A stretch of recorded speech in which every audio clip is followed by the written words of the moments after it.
গোধূলির বেলার আলো, এক কাপ গরম চা আর প্রিয় মানুষের সাথে মিষ্টি কিছু অভিমান। এবারের ঈদে এমনই এক মন ছুঁয়ে যাওয়া ভালোবাসার গল্প নিয়ে আসছে বিশেষ নাটক নোটবুক। পোস্টারে যেমনটা দেখছেন, রিন অ্যাডভান্স নিবেদিত এই নাটকে জুটি বেঁধেছেন বর্তমান সময়ের অন্যতম জনপ্রিয় অভিনেতা খায়রুল বাশার এবং তার সাথে আছেন মিষ্টি হাসির অভিনেত্রী কেয়া পায়েল। ছাদে লাইটিংয়ের আবহে চায়ের কাপ হাতে তাদের এই মিষ্টি রসায়ন দেখে বোঝাই যাচ্ছে নাটকটি দর্শকদের হৃদয়ে এক অন্যরকম দোলা দেবে।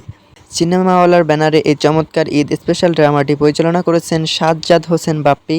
ভালোবাসার ডায়েরিতে খায়রুল বাশার আর কেয়া পায়েলের এই নতুন গল্পটি আপনাদের এই ঈদের আনন্দকে অনেকখানি বাড়িয়ে দেবে। তাহলে একদম মিস করবেন না। আগামী 2 জুন ঠিক দুপুর 12টায় নাটকটি রিলিজ হতে যাচ্ছে শুধুমাত্র সিনেমাওয়ালা অফিসিয়াল ইউটিউব চ্যানেলে। বাংলা নাটকের এমন সব লেটেস্ট আপডেট ও রিলিজ ডেট সবার আগে পেতে আমাদের চ্যানেলটি এখনই সাবস্ক্রাইব করে রাখুন। ধন্যবাদ।